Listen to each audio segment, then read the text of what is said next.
የሮናልዶን ታሪክ የማደብዘዝ ሴራ ሜዳ ላይ በይፋ እያመጹበት ነው። በማህበራዊ ሚዲያ የሚናገሩት ፍቅርና ክብር ሁሉ የውሸት ድራማ ነው የሚሉ ድምጾች በርክተዋል። የሮናልዶ የቅርብ ደጋፊዎች፣ የተወሰኑ የፖርቹጋል የውስጥ አዋቂ ጋዜጠኞችና የማህበራዊ ሚዲያ ተጽዕኖ ፈጣሪዎች ጉዳዩን የሚያዩት ከተራ የታክቲክ ስህተት ባለፈ በቡድን ውስጥ በተቀነባበረ የስልጣን ሽሚያ መልክ ነው። እንደ ኤቦላና ሪከርድ የተሰኙ የፖርቹጋል ታዋቂ የስፖርት ጋዜጦች በየጊዜው በሚወጧቸው አምዶች ላይ እንደሚያመለክቱት በቡድን ውስጥ ጸጥ ያለ አመጽ አለ። ብሩኖ ፈርናንዴዝ እና በርናንዶ ሲልቫ በክለቦቻቸው ፍጹም የሜዳ ላይ ነገስታት ናቸው። በብሔራዊ ቡድን ውስጥ ግን ሁሉም ካሜራና ክብር ወደ ሮናልዶ ብቻ ማጋደሉ የግል ስማቸውንና የባሎንዶር እጩነታቸውን እንደሸፈነው ይሰማቸዋል።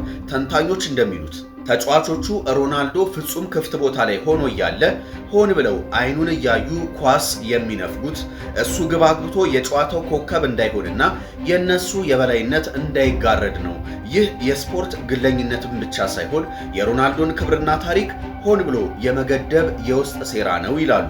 ሜዳውን ጠንቅቀው የሚያውቁ የቀድሞ ኮከቦች ጉዳዩን ይበልጥ ያጋግሉታል። እንደ ሮይ ኪንና ሪዮ ፈርዲናንድ ያሉ የቀድሞ የማንቸስተር ዩናይትድ ተጫዋቾች በትችቶቻቸው ላይ በተደጋጋሚ እንደገለጹት አሁን ያለው የፖርቹጋል ትውልድ ለሮናልዶ የሚገባውን ታሪካዊ ክብር እየሰጠው አይደለም። ብሩኖ ፈርናንዴዝ ሜዳ ላይ ለሮናልዶ ኳስ ሲነፍገውና እጁን ሲያወራጭበት ይታያል። ይህ ለታሪክ ትልቅ መናቅ ነው ይላሉ።